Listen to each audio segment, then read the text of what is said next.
Just want to touch on a couple of things here. I apologize for reading off stats here, but just from our last game against Texas A&M, they came in the nation, 12th in the nation in scoring defense at 59 points per game.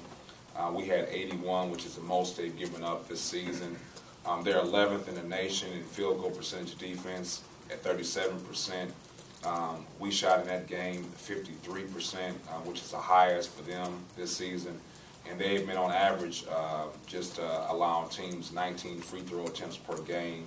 We shot 32, which is the second highest for them this season. So offensively, we had some stats against a very good defensive team that are good. And I think part of the reason why is the thing that I harped on in our Alabama game about us taking quick early shots with 26 seconds and 25 seconds on the shot clock and not sharing the basketball. So I think our guys hopefully can see the results of them not taking hurried jump shots. Coach, obviously when you look at Auburn, KT and Chris Denson kind of stick out, kind of a two-man show they've got. Just talk about preparing for those two guys. Yeah, you're talking about two guys who's averaging 19 points a game. I think they're first and third in the SEC in scoring. And it's going to be a task for us to be able to contain both guys. Usually you have one guy on the team that you have to contain, but having to contain two guys like that, especially when two of them are on the perimeter, it's going to be a difficult task. And they're different players. Denson is a guy that he's kind of like Chicken in the regard that he can just find a crease and get to the basket against anybody. And then obviously Harrell's a guy who can shoot the basketball. So between Chicken and Fred being able to score for us on the offensive end, they're going to do a great job on the defensive end. But it's going to be a team defensive effort. We've already talked about us being 5-on-2. Every time one of those guys catches the basketball, we need to be 5-on-2 against those two players. Coach, I know we talked about the consistency from game to game. What are you looking forward to get that accomplished? Well, I think just the mindset more so than anything. I don't know if there's anything that we can do as far as preparing for Auburn, but just kind of hark back on our guys learn how to deal with just a tad bit of success. And it's more so got to be something from an attitude standpoint than anything we do X's and O's, Y, or anything we do with our practices. So hopefully our guys are maturing. I think that's the biggest step in order to have coming out and having success against Auburn.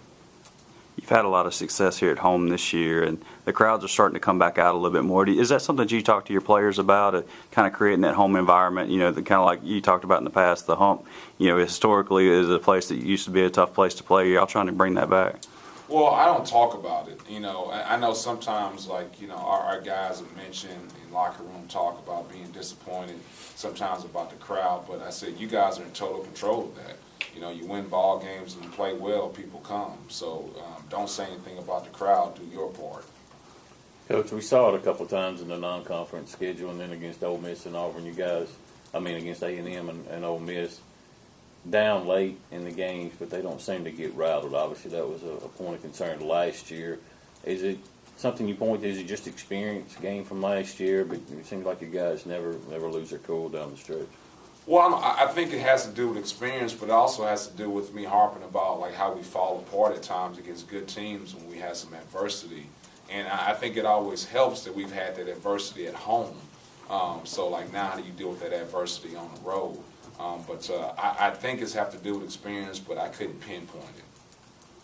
With everything that's happened to IJ this year, talk about having an experienced guy like Trevante this year as opposed to last year. He was kind of the only guy that you could, that was a true point guard that you could depend on. But what has he brought to the table this year, especially with IJ's troubles? Well, I think he's improved, and I'm not saying this to belittle Trevante, but a lot of times you don't notice him on the court, and I think that's a good thing. I think last year when you noticed Trevante was for some of the things that he was doing bad as far as turnovers, not seeing open people and things like that. But there's stretches of time that Trevante goes unnoticed out there, and I think that's a really good thing as a point guard. That means that he's not making mistakes, he's not turning the basketball over, he's handling his defensive assignments. I think Trevante Bloodman has really improved as a basketball player, and I think he's handled his role really well. It's hard when you have a guy who's played over 30 minutes a ball game, and then he comes in, he's not the starting point guard, and he gives up that starting point guard spot to a freshman and not playing as many minutes as he played last season, even though he played well. I think he's really handled all of that adversity really well. You surprised you've been able to get out in transition and get points? You're kind of famous for saying, hey, they've got coaches on the other side, and they're not going to give up layups. But you guys have 14, I think, fast break points against A&M, and in a conference scenario, that seems like a lot of points. I think it's more so to do with not what we're doing offensively, but what we're doing defensively. I don't know where we are in the nation. I know last time I looked, we were 10th in the steals in the nation, and I know we're first in the SEC, and I think that's a byproduct of us being able to get out in transition. So I don't know more so if it's our offense that gets us out in transition, but I think it has more to do with our defense. How much does it help defensively when you talked about Denson comparing to Chicken? Can you take anything away from that? How much does it help having a similar player in practice on your own team? Well, it'd be different if we had a guy that was on the second team that we're going to play against that could do that. But most of the time, the Chicken is out there playing. He's playing against, the guys who are not playing or sitting out. And so it's a little different. So the simulation part of it is going to be difficult. We've always got Travis Daniels simulating other teams' best players. So Travis is a little bit more of a shooter than he is a slasher. So we got him playing a part of Harrell. We're going to have Tevin playing a part of Denson. So, you'll never be able to simulate what Denson can do, but I think Travis can do a little bit from a standpoint of shooting. So you can just reference it, but as far as getting a chance to play against it, it's probably not going to happen. And when you look at Harrell, he seemingly kind of compares to Relaford. How do you prevent that kind of repeat performance? Well, I think one thing is different is that I don't think Harrell has the ball in his hands as much as Relaford does, with Relaford being a point guard. But as far as him being able to shoot the basketball, I think that's a huge difference. But it's going to be different personnel. Our point guards guarded Relaford, and our wings going to have to guard Harrell. I think the thing that we got to harken back on is the fact that we didn't follow our scouting report plan. And that's what we got to be locked in on. And especially with the way people set a lot of ball screens with their forwards. We've been switching a lot of those ball screens, so you're going to end up guarding different people all the time. So Colin Borker could be on Harrell. Rockwell Johnson could be on Denson. So because of the way we're switching those ball screens, sometimes we could have multiple people guarding our two best players. When you look, I guess, at the overall week two, you have Marshall Henderson coming up at the end of the week. Probably the SEC's three top scorers, just playmakers. What's that kind of like? What challenges does that present for your defense, and what can you kind of learn about it at the end of the week? Well, I think part of the thing we talked about with our team is, we need to have a team defensive effort, but this is really going to boil down to guys individually taking on the challenge and doing a good job. We can't be helping every single possession off of those guys, off of Denson and Harrell. So it's really going to boil down to Chicken and Fred doing a good job of individual defense, because if we're helping all the time, then we're going to make those other guys really good players on their team too.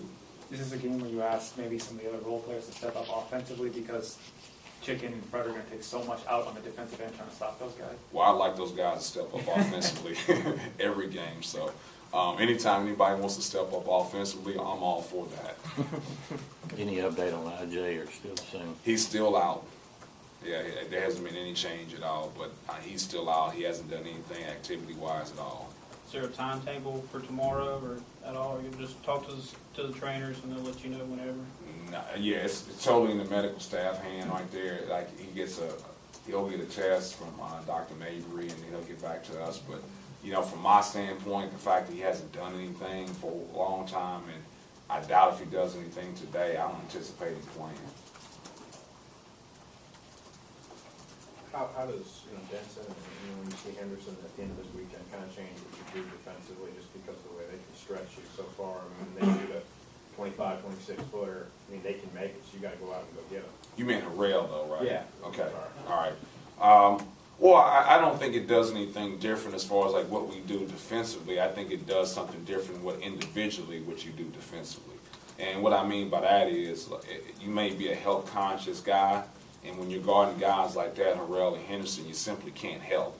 You have some weak side responsibilities as far as your rotation, but ball side responsibilities, any sort of penetration at you, any sort of ball being fed into the post, you really got to lock into that personnel and not give those guys easy threes by going to help.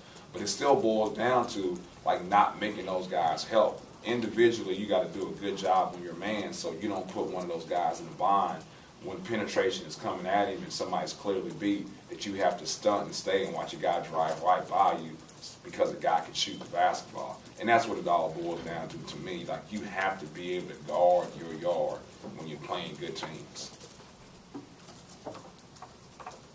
Kind of a left turn question, but you've been here a year and a half now, and you haven't received a technical. I've kind of looked, and it seems like the referees are kind of getting a little bit more, ticky tack on what they're doing with that. Kevin Ollie gets run from a game, and it doesn't seem like you buy into the whole, kind of get a tee to kind of light your team up a little bit and do that. It's your mentality is kind of staying the same in that regard.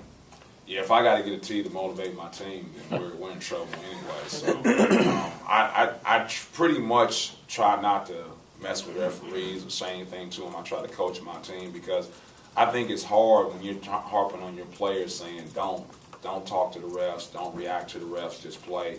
And then your coach is out there talking to the refs and reacting to the refs the whole time. So I think you have to make sure that you concentrate on coaching your basketball team and not the referees. You just jinxed him. We'll get one tomorrow. No, I won't. Hey, on that stat, we are now second in the SEC by 0.1. yeah, right behind LSU, LSU. and we're 12th nationally in steals. LSU's 9-3, we're 9-2. Anything else?